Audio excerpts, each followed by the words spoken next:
Hello friends, तो आज हम स्टार्ट करेंगे प्रिंसिपल ऑफ नेचुरल जस्टिस। इसका पहला रूल है रूल अगेंस्ट बायस। इसे हम बोलते हैं नेमो जुडैक्स इन क्वासा सुआ। इसका मतलब होता है no person should be made a जज इन हिज ओन केस। मतलब कोई भी बंदा अपने खुद के केस में जज नहीं बन सकता है। तो इसके 3 कारण होते हैं।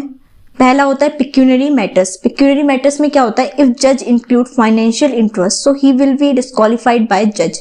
अगर जज का फाइनेंशियल इंटरेस्ट उस केस से रिलेटेड है तो उसको उस केस के लिए डिस्क्वालीफाई कर दिया जाता है एज अ जज।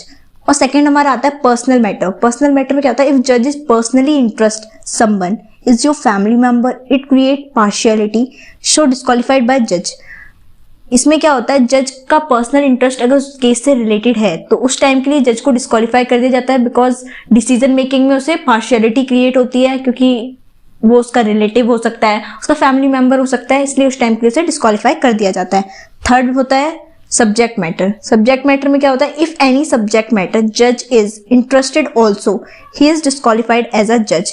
अगर कोई केस आया और जज उससे खुद भी रिलेटेड है तो उसे हम डिस्क्वालीफाई कर देते हैं। जैसे एग्जाम्पल में आ सकता है एक्स्ट्रा मैरिटल अफेयर्स। ठीक है, तो ये था हमारा प्रिंसिपल ऑफ नेचुरल जस्टिस का रूल अगेंस्ट बायस।